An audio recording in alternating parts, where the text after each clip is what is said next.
Konstruksi kolam. Pipa outlet dibuat di tengah kolam dengan tujuan mempermudah proses pembuangan kotoran dan sisa pakan. Pipa outlet diberi bak kontrol agar mempermudah proses pengurangan dan pembuangan air. Dinding kolam digosok menggunakan blue copper 2 tutup botol yang dilarutkan pada 2 liter air. Pemasangan pipa saringan. Lubang pipa saringan dibuat lebih kecil dari ukuran ikan yang akan ditebar. Setelah pemasangan pipa saringan, kolam siap diisi air.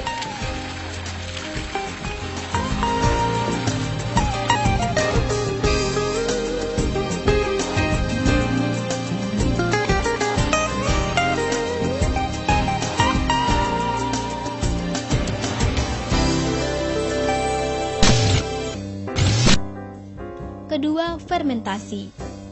Pengambilan bahan fermentasi berupa booster amino liquid, planktop, dan aqua enzim.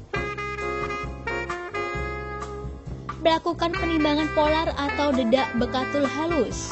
Setiap 1 kg polar atau dedak bekatul halus diberi booster amino liquid sebanyak 200 cc, planktop 1 cc, dan aqua enzim 10 gram.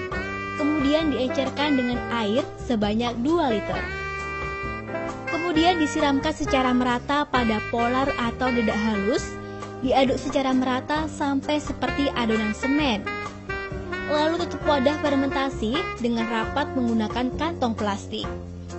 Setelah 24 jam kemudian, fermentasi siap ditebar ke kolam pembesaran. Penebaran fermentasi sebaiknya dilakukan pada waktu pagi menjelang siang hari. Plankton akan tumbuh selama 2 hingga 3 hari dari penebaran fermentasi. Hal ini juga tergantung dari kondisi panas matahari yang cukup. Setelah plankton tumbuh dilakukan penebaran booster non-stop dengan dosis 30 ppm. Kemudian air dinaikkan sampai ketinggian maksimum.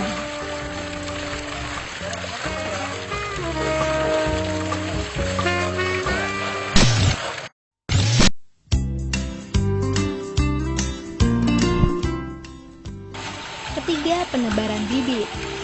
Buang air pada bak pemeliharaan bibit sampai ketinggian 10 hingga 20 cm. Kemudian, tutup kembali pipa pembuangan. Siapkan bak penampungan dan peralatan panen. Seser dipasang pada pipa pembuangan.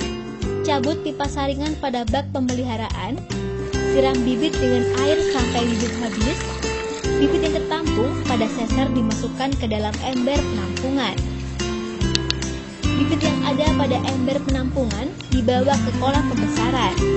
Sebelum bibit ditebar, dilakukan aklimatisasi atau adaptasi lingkungan terlebih dahulu dengan tujuan agar bibit tidak mengalami stres. Bibit dituang secara perlahan ke kolam pembesaran. Setelah bibit ditebar, dilakukan pemberian doser Stres dan Immunofit dengan tujuan agar mengurangi tingkat kekerasan benih.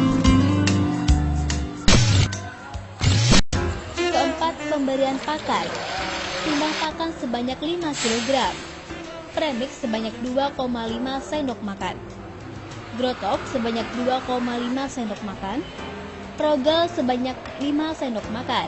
Kemudian dilarutkan dengan air sebanyak 500 hingga 700 ml. Setelah bahan diaduk merata, tuangkan pada pelet yang sudah siap. Lalu aduk secara merata. Untuk pencampuran pelet dengan kapasitas besar dapat menggunakan pengaduk mesin dengan kapasitas pencampuran pelet 30-60 kg. Pelet yang sudah tercampur secara merata diangin-anginkan selama 10 hingga 15 menit. Kemudian, pakan yang sudah kering dimasukkan ke dalam tong penampungan pakan pada masing-masing bak pemeliharaan ikan. Hal ini bertujuan agar pengontrolan pakan lebih mudah. Pemberian pakan dilakukan dengan cara ad libitum yang terkontrol di mana pakan dihentikan ketika ikan sudah mulai bergerak lambat saat makan. Pendataan pakan. Setelah pemberian pakan dilakukan, pendataan pakan sesuai dengan pakan yang diberikan pada masing-masing bak pemeliharaan. Kelima, perawatan air. Pembuangan kotoran dilakukan minimal 2 kali sehari, yaitu pagi dan sore hari. Pembuangan kotoran dilakukan dengan cara membuka pipa sambungan pembuangan dan biarkan air mengalir sampai kotoran terbuang dan air kembali bersih. Untuk menjaga agar air pemeliharaan ikan tidak berbau, diberi booster sel multi dengan dosis 20 ppm yang diberikan pada waktu siang hari. Pemberian sel multi diberikan secara rutin selama 3 hari dan kemudian dapat diberikan seminggu sekali. Sedangkan untuk pemeliharaan air dari bakteri diberikan booster blue copper dengan dosis 1 hingga 2 ppm diberikan pada waktu pagi hari. Pemberian blue copper dilakukan 3 hari sekali. Selain itu, blue copper juga dapat mengurangi tingkat kanibalisme. Untuk menjaga kestabilan kualitas air, diberikan booster Manstab dengan dosis 30 ppm. Pemberian Manstab dilakukan pada sore hari. Setiap hari dilakukan pengecekan parameter kualitas air pH dan juga suhu. Pengecekan pH dan suhu dilakukan pada pagi dan juga malam hari.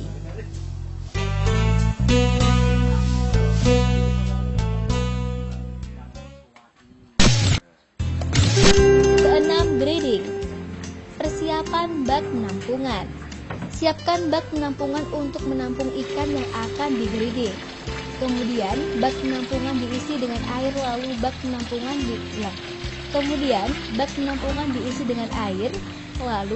penampungan diberi booster fish immunofit. Persiapan alat breeding. Siapkan alat breeding berupa sensor dan ember. Proses breeding.